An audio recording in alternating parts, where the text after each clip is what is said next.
नमस्कार, स्वागत है आप सभी का। आप देख रहे हैं एनएमएफ न्यूज। आपके साथ मैं हूं नमता चौधरी। आप सभी को 79वें स्वतंत्रता दिवस की बहुत बहुत शुभकामनाएं। आज इस खबर में बात करेंगे उत्तर प्रदेश की। उत्तर प्रदेश विधानसभा में समाजवादी पार्टी की पूर्व विधायक ने, हालांकि विधायक रहते हुए जिस तरीके से उत्तर प्रदेश के मुख्यमंत्री योगी आदित्यनाथ की तारीफ की, वक्त नहीं लगा मौजूदा विधायक से पूर्व विधायक उन्हें बनाने में। क्या है ये पूरी खबर, मैं किसकी बात कर रही हूं, शायद अब तक आपको समझ में आ गया होगा। पूजा पाल ये कोई नया नाम नहीं है, ये एक जाना पहचाना नाम है। और जिस तरीके से समाजवादी पार्टी के टिकट पर चुनाव लड़कर, चुनाव जीतकर वो विधानसभा में पहुंची, वो विधायक बनी और उसके बाद तमाम मुद्दों पर अपनी बात रखती थी। लेकिन हाल फिलहाल उन्होंने समाजवादी पार्टी के कुछ ऐसे कारनामे देखे जिसके बाद से उनका मोह भंग सा हो रखा था। और जिस तरीके से वो कभी कभी तो अपनी ही पार्टी की पोल खोल दिया करती थी, तो कभी कभी योगी आदित्यनाथ के पक्ष में बात करती हुई नजर आती थी। और इसीलिए पिछले लंबे वक्त से उनको समाजवादी पार्टी की बागी विधायक, बगावत एक शब्द उनके साथ जुड़ गया था। हाल फिलहाल क्या हुआ कि यूपी विधानसभा में पूजा पाल ने दिल खोलकर, बिना किसी डर के, अतीक अहमद का नाम लेकर योगी आदित्यनाथ की तारीफ कर डाली। अब सोचिए, जहां एक तरफ समाजवादी पार्टी के मुखिया, उत्तर प्रदेश के पूर्व मुख्यमंत्री Akhilesh Yadav law and order पर योगी आदित्यनाथ की सरकार को घेरते हैं, तो वहीं उन्हीं की उस वक्त ये विधायक रही तारीफ करती हुई नजर आ गई। और इसी के साथ उन्होंने ये भी कह दिया कि मुख्यमंत्री जी ने मेरे छुपे हुए आंसुओं को देख लिया और उन्होंने मुझे न्याय दिलाया। अब वो किस संदर्भ में बात कर रही है, इसके लिए आपको बहुत साल पीछे जाना होगा। ये वो दौर था जब अतीक अहमद का भाई अशरफ भी चुनावी मैदान में था, लेकिन हार गया था राजू पाल से। और उसके बाद जैसे ही राजू पाल चुने गए, जनता ने उनको चुना और वो निर्वाचित हुए, उसके बाद सड़क पर दौड़ा दौड़ा कर उनकी हत्या कर दी गई थी और नाम आया था अतीक और अशरफ का। उसी अतीक और उसी अशरफ को पालने पोसने वाली समाजवादी पार्टी जो इस चीज का आरोप झेलती है, मुख्यमंत्री खुद सदन में खड़े होकर इस बात को कह चुके हैं कि आपका हाथ रहा है ऐसे माफियाओं पर और ऐसे माफियाओं को मिट्टी में मिला दिया जाएगा। और भले ही योगी सरकार का इसमें डायरेक्ट इन्वॉल्वमेंट ना रहा हो, क्योंकि हम सब ने देखा कि अतीक और अशरफ को कैसे मारा गया था, उसमें सरकार का कोई इन्वॉल्वमेंट नहीं था। लेकिन पूजा पाल इसे अपने न्याय के तौर पर देखती है, क्योंकि अतीक जैसे माफियाओं पर नकेल कसनी बहुत पहले से योगी आदित्यनाथ की सरकार ने शुरू कर दी थी। पूजा पाल ने क्या कुछ कहा यूपी विधानसभा में, आइए पहले वो सुन लीजिए। मैं धन्यवाद देना चाहती हूँ माननीय मुख्यमंत्री जी को, जिन्होंने मेरे छुपे हुए उन आंसुओं को देखने का काम किया जो वर्षों में किसी ने देखने का काम नहीं किया। मेरा दुख, मेरा तकलीफ माननीय मुख्यमंत्री जी ने देखने का काम किया और सही मायने में मुझे न्याय दिलाने का और देने का काम किया। माननीय अधिष्ठाता महोदय जी, मुझ जैसे पता नहीं कितने प्रयागराज में पीड़ित परिवार को माननीय मुख्यमंत्री जी ने ऐसे अपराधियों को दंड दे करके उनको न्याय दिलाने का काम किया है। और कल शायद मेरी प्रयागराज की जनता मुझे सुनेगी तो वो लोग भी माननीय मुख्यमंत्री जी को धन्यवाद देने का काम करेंगे पुनः दोबारा।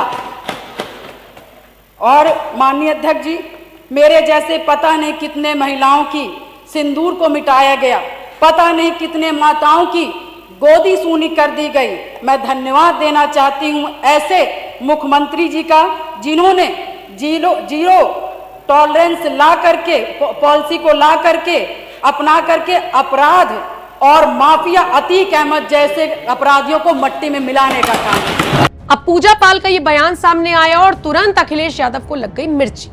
जाहिर सी बात है, विधायक हमारी, नेता हमने बनाया, तारीफ कैसे किसी और की हो जाएगी। सही गलत का मुद्दा छोड़कर, और मुझे ऐसा लगता है कि तारीफ करने में कोई दिक्कत नहीं थी। बहुत सारे ऐसे विपक्षी दल के नेता हैं, खुद शिवपाल यादव तारीफ करते हुए नजर आते हैं कई बार, लेकिन दिक्कत वहां नहीं थी। अतीक का नाम क्यों ले लिया, मुस्लिम वोट बैंक को हिलाने की कैसे कोशिश कर दी, तुरंत फरमान जारी हो गया पूजा पाल को निष्कासित करो और पूजा पाल को समाजवादी पार्टी से बाहर का रास्ता दिखा दिया गया। अब अखिलेश यादव का एक बयान वायरल है, जरा सुन लीजिए। पूजा पाल को शायद वो ऐसा मानकर चल रहे हैं कि उन्होंने सबक सिखाया है। आइए सुनिए जब सवाल पूछा गया पूजा पाल को लेकर तो कैसे अखिलेश यादव बौखला गए, कहा कि उन्हें टिकट पक्की कर लेनी चाहिए अपनी बीजेपी में। हमारे तो बहुत सारे लोग जाते हैं जो टिकट के लिए जाते हैं बस, और कोई मोह नहीं है। सुनिए अखिलेश यादव ने क्या कुछ कहा। तो पूजा पाल जी ने कल लॉ एंड ऑर्डर की तारीफ कर दी है। उन पर अब ये आरोप लगा है कि समाजवादी पार्टी जब एक तरफ लॉ एंड ऑर्डर पे सवाल उठाती है, वो लॉ एंड ऑर्डर की तारीफ कर रही है। उन्होंने अतीक अहमद का भी नाम लिया। क्या अब उन पर भी एक्शन होगा पार्टी की ओर से? देखिए, सबसे अच्छा ये था कि उन्हें अपनी टिकट पक्की करा लेनी चाहिए बीजेपी में। उन्हें अपनी टिकट पक्की कराने, मुझे उम्मीद है, हालांकि हमारे मुख्यमंत्री जी बीजेपी के सदस्य केवल चुनाव के लिए बनते हैं, याद रखना आप लोग। हमें उम्मीद है कि अपनी टिकट के साथ साथ वो उनको भी टिकट दिला लेंगे, और अगर पहले टिकट दिला दी होती तो हमें देनी नहीं पड़ती इन्हें टिकट। तो देखा आपने कैसे पहले पूजा पाल ने तारीफ की योगी आदित्यनाथ की, और अखिलेश यादव ने उन्हें पार्टी से निष्कासित किया, और अब वो मीडिया में आकर भी अपनी नाराजगी जाहिर कर रही हैं। वैसे देखने वाली बात यह होगी कि पूजा पाल वाकई में अब आने वाले वक्त में बीजेपी ज्वाइन करेंगी या फिर नहीं। लेकिन फिलहाल इस खबर पर आपका क्या कुछ कहना है, आप अपनी राय कमेंट कर हमें जरूर बताएं। और यूपी विधानसभा में पूजा पाल ने और क्या कुछ कहा था, आइए उनका पूरा बयान सुनिए। मैंने अपना पति खोया है जो इस सदन के माननीय सदस्य थे। ये बात किसी से छिपी नहीं है, पूरा सदन जानता है कि उनकी हत्या कैसे हुई थी और किन लोगों ने की थी। मैं धन्यवाद देना चाहती हूँ माननीय मुख्यमंत्री जी को, जिन्होंने मेरे छुपे हुए उन आंसुओं को देखने का काम किया जो वर्षों में किसी ने देखने का काम नहीं किया। मेरा दुख, मेरा तकलीफ माननीय मुख्यमंत्री जी ने देखने का काम किया और सही मायने में मुझे न्याय दिलाने का और देने का काम किया। माननीय अधिष्ठाता महोदय जी, मुझ जैसे पता नहीं कितने प्रयागराज में पीड़ित परिवार को माननीय मुख्यमंत्री जी ने ऐसे अपराधियों को दंड दे करके उनको न्याय दिलाने का काम किया है। और कल शायद मेरी प्रयागराज की जनता मुझे सुनेगी तो वो लोग भी माननीय मुख्यमंत्री जी को धन्यवाद देने का काम करेंगे पुनः दोबारा। और माननीय अध्यक्ष जी, मेरे जैसे पता नहीं कितने महिलाओं की सिंदूर को मिटाया गया, पता नहीं कितने माताओं की गोदी सूनी कर दी गई। मैं धन्यवाद देना चाहती हूँ ऐसे मुख्यमंत्री जी का, जिन्होंने जीरो टॉलरेंस ला करके, पॉलिसी को ला करके, अपना करके अपराध और माफिया अतीक अहमद जैसे अपराधियों को मट्टी में मिलाने का काम।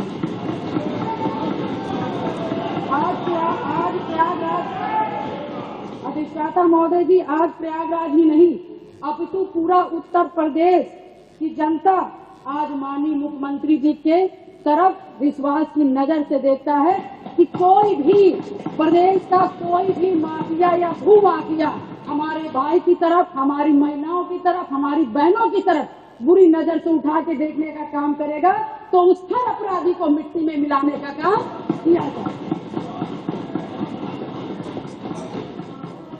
और माननीय अधिष्ठाता महोदय जी, मैं ये कहना चाहूंगी कि कोई जिसकी सबसे बड़ी बात, क्योंकि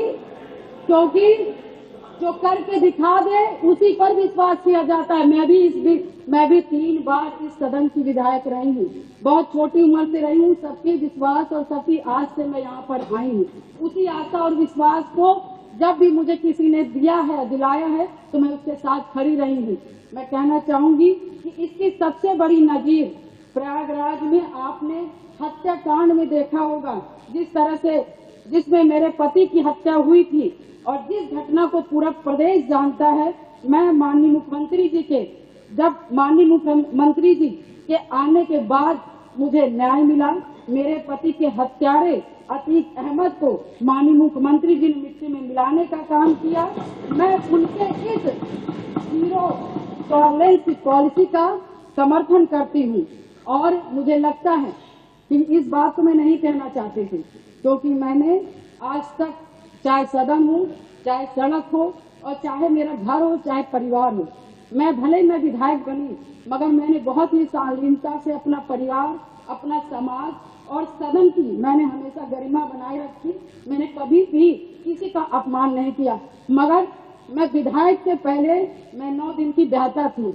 मेरी माँ को 9 दिन की शादी हुई थी और मैं मैं वहाँ उस ससुराल में मैं विधायक बनने नहीं गई थी, मैं सिर्फ उस घर का रोटी बनाने के लिए गई थी, अपना परिवार बसाने गई थी, मैं विधायक नहीं बनने गई थी। मगर जब मेरे साथ घटना हुआ तो मैंने न्याय के लिए अपना आवाज खोला, अपने अधिकारों को मानने का काम किया और जो कि मुझे जिस तरह से मुझे सही लगा, मैंने कभी जनता को अपना परिवार समझा, कभी आप सभी माननीय सदस्य को अपना भाई बंधु समझा और आप ही लोग से सभी लोग से मुझे ताकत मिली। और मुझे लगता है कि प्रयागराज में जो कोई नहीं सोचता था, मैं मिसाल हूँ उन सभी लोगों का, जो कि मैं बहुत गरीब परिवार से, दोनों ससुराल और मैके दोनों परिवार बहुत गरीब परिवार से आती हूँ। न मेरे पास पैसा था, न गाड़ी था, न व्यवस्थाएं थी, न घर में कोई एक आदमी था, मगर धन्य शहर पश्चिमी की जनता ने जिस पे मुझे विश्वास करके मुझे चुनाव लड़ने का काम किया और अपने पैसे से चुनाव लड़ने का काम किया और उन्होंने लड़वाने का काम उसी आस्था विश्वास के साथ सन 2005 से मैं कमर कस के, मैंने शायद अपनी नहीं थी, अपने पति की, मुझे तो पता ही नहीं था कि कौन क्या है, मगर मैंने जब जाना कि इससे कोई लड़ने के लिए तैयार नहीं था अतीत ऐसे माफियाओं से, तो मैंने लड़ने की ठानी, क्योंकि मुझे बस एक चीज लगा कि आज मैं डर जाऊंगी जिसके पति की सारेआम हत्या कर दी गई और उसकी डेड बॉडी नहीं दी गई। ऐसे पता नहीं कैसे नॉर्मल इंसान, जो छोटे छोटे समाज के लोग होंगे, पता नहीं हजार राजू पाल की हत्याएं हो जाएंगी और हम जैसी लड़कियां मूंगी बहरी घर में बैठ जाएंगी। अधिष्ठाता महोदय, मैंने उनकी आवाज मैं सुन करके और मैं अपने लिए लड़ाई नहीं की, पूरे शहर पश्चिमी और पूरे प्रयागराज और पूरे उत्तर प्रदेश की जनता के लिए लड़ने का काम की और शायद मेरे आराध्य शिव जी को तरस आया होगा, जिन्होंने माननीय सदस्य सरकार समाप्त कर ले दो और हमारे जो सबको बोलना है को मानने वाले भगवान जी, हनुमान जी को मानने वाले हैं, ऐसे मुखिया उत्तर प्रदेश के सरकार के मुख्यमंत्री बने और शायद मेरी दम घुट रही थी और शायद मुझे दिक्कत हो रही थी और शायद मैं लड़ते लड़ते कहीं न कहीं अंदर से टूट रही थी, शरीर कमजोर हो रही थी, परेशान हो रही थी। ईश्वर को भी तरस आया और महाराज जी को भी तरस आया और मुझ जैसी महिला को न्याय दिलाने का काम किया। उत्तर प्रदेश की जनता को मुझ जैसी महिलाओं को न्याय दिलाने का काम किया। अब आप